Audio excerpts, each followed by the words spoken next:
Welcome back to another episode, guys. Today I'm on a solo mission. Sadly my partner in crime's not here, but that's alright, everyone has to work sometimes. And we're heading down to a creek not far from my house. It's got a few barramundi, a couple of tarpon and a few of the dirty tilapia in there. So go down there, we'll have a flick around and see how we go. I'll get back to you when we get down there.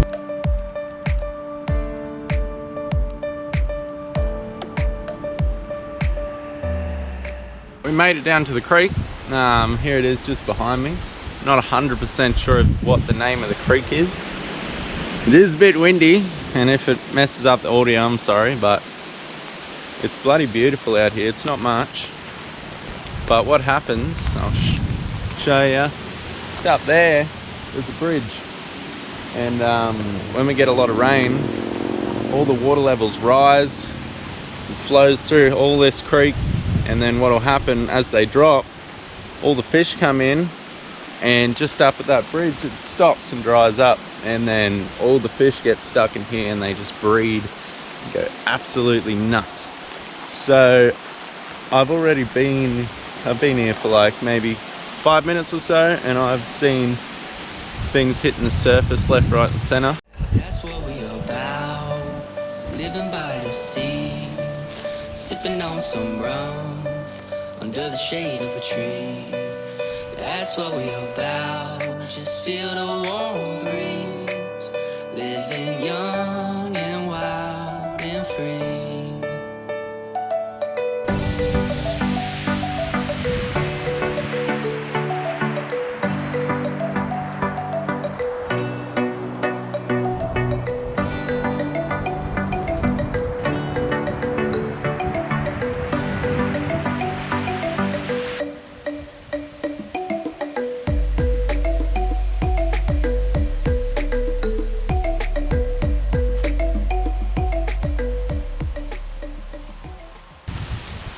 That was crazy. So what happened just then, I was flicking out there, and just up the creek seen this big, almost like a bow wave coming down, and thought it might have been a baby croc at first, because up here I wouldn't say there's a lot of crocodiles in the freshwater, but you know, they're not rare. And then as it got closer, I seen a fin, it's a dorsal fin, come out of the water just a little bit, and I realized it was a big fish. So I was flicking at it, but it seemed to disappear. Must have went under, which sucks, but gonna keep going. I don't know if I do hook up to a big barramundi in here. I don't know how well it's gonna go, because right now I'm only running 10-pound braid with a 10-pound leader, because normally the stuff in this creek doesn't get much over 40-50 centimeters from what I've caught so far. But a couple of months ago we had a massive rain which brought a bunch of water in here. This is probably the fullest I've ever seen it, so it probably brought a lot of big fish down with it. So hopefully I don't go getting spilled or nothing, or snapped off, because I only have 2 lures. Oh well, back to it. Well, I changed spots. Nothing much was happening over there. The water was constantly bubbling from fish hitting the surface, but nothing was touching the lure. So I have a feeling that everything over there that was bubbling around,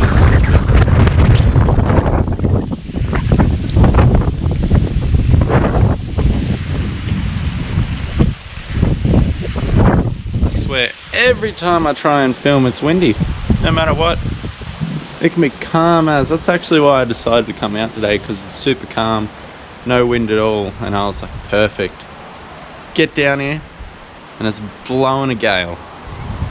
That's alright. We'll work with what we got.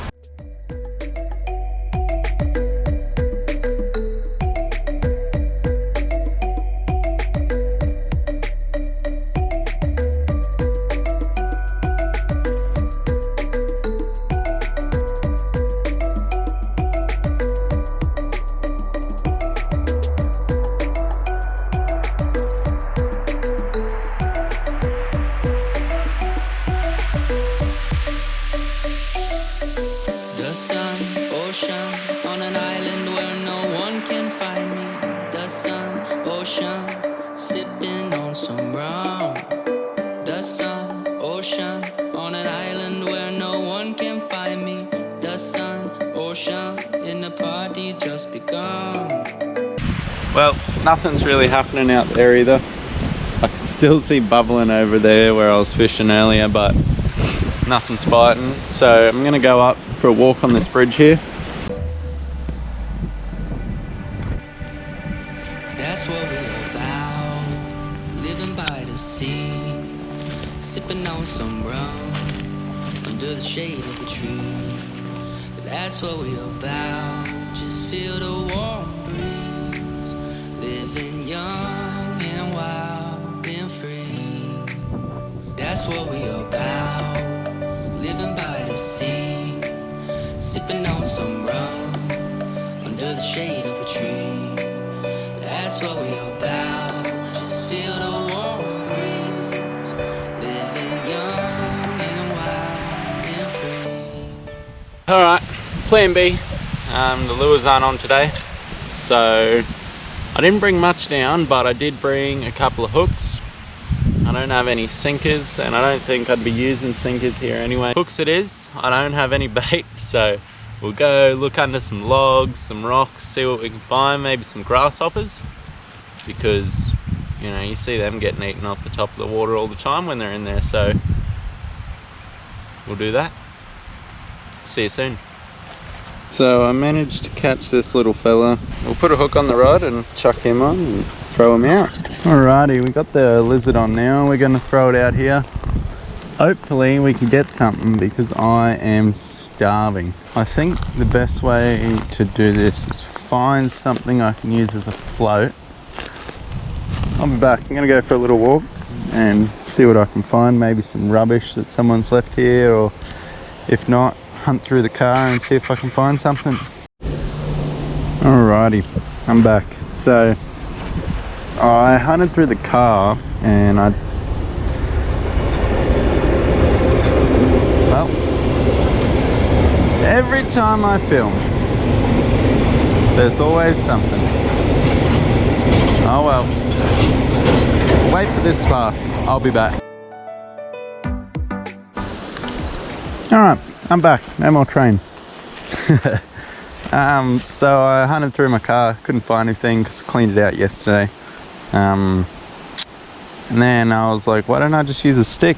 So I found this little fork, but I'm just a bit worried because it's only light braid. I'm worried when the fish bites, it's going to tighten on this. And it's going to just cut right through the braid. We'll throw this out. Hopefully this log slash stick float thing stays on.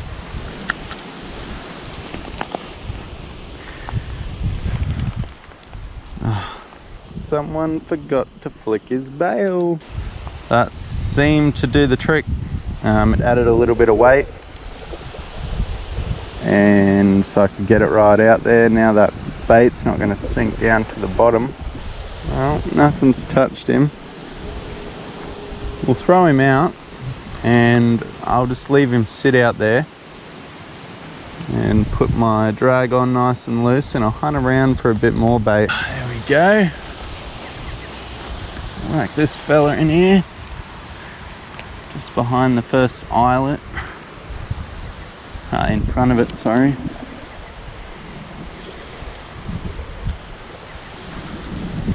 Fingers crossed. Oh, what's this? Freshwater pippy. Tastes disgusting to eat, but if I could find a couple of these, this would be awesome bait. I'm a bit hesitant about going too close to the water's edge though, or even just in the water at all here, because the big lizards are lurking. Here we go.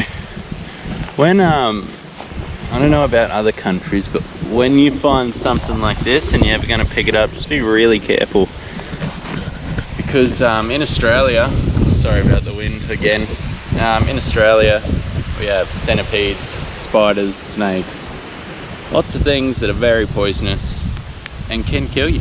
So, you know, just take your time, be cautious, be safe.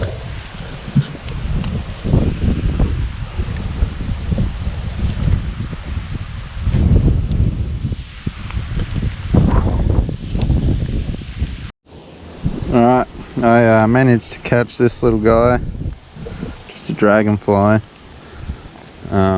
So the lizard I actually had on my hook got taken. I was sitting there and I didn't even feel it, so must have just got nibbled off by something little. So I'm gonna go back, put this guy on and cross my fingers, because it's been about 3 hours. It's about 10 past 3 now and I still haven't eaten. I can't wait.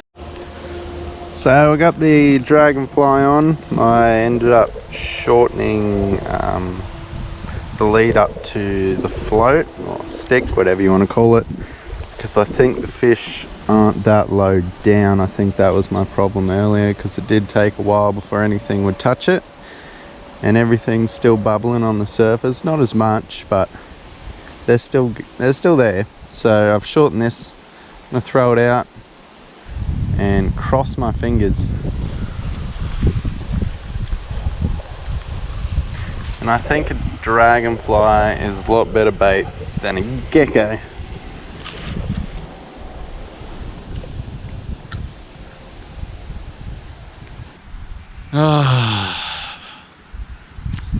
Well, it was a long day, caught nothing, which sucks, because this creek, it normally pays off, you know, but not today, sadly. So gonna call it quits for today, go home. I am absolutely starving, thirsty, tired. I spent all day out here, had an absolute ball though. I currently have got a grasshopper on my rod, just sitting out there. I'll leave that out there while I pack up.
I hope you enjoyed that as much as I did. I love going down to that spot. It's one of my favourites. Sometimes it's not about the fishing, you know. Sometimes it's just getting out, getting in nature. Something about it that brings you back to earth, and it's just relaxing. Clear your head. Sometimes I just enjoy going on little adventures like this. Something nice to do. Hope you guys enjoyed it as much as I did. If you did, like the video, comment, subscribe, and I'll see you next time. Don't forget to like us on Facebook at PWF Adventures, and you can also find us at Instagram at PWF_Adventures. I'll see you soon. Yoo!